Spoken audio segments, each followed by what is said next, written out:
And he says something like, when he started all of this because of his father, he says, I believe that developers and designers were making their websites and apps inaccessible out of ignorance, not malice, right?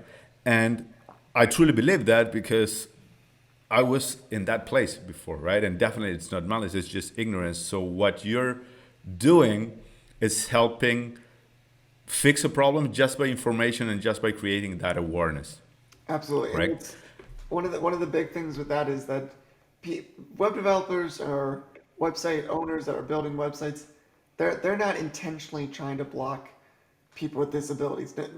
No business owner wants to block a potential customer. That's never their goal. It's just they're trying to do so much. The bandwidth, they think it's too complex, or they just don't know enough. But there's now, so many different options to be able to go forward now. It's only other places to learn on how to do this right.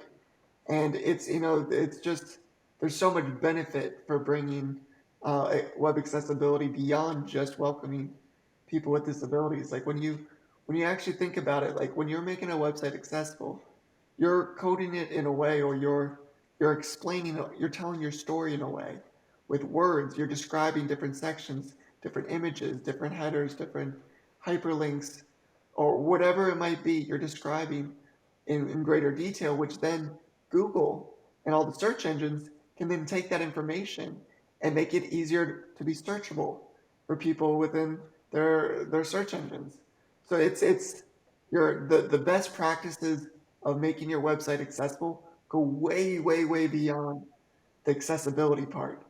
And you're talking about compliance before, and compliance is an important part of web accessibility, but at the end of the day, it's a smart business opportunity to be able to make your website accessible, not only for SEO, but also welcoming a huge untapped population with ginormous spending power. Like just last year alone, people with disabilities spent over $490 billion and have a 1.2 trillion market segment. Like that, this is huge numbers in disposable income. Like, yeah, as a business owner, I'd want to make sure that population's welcomed.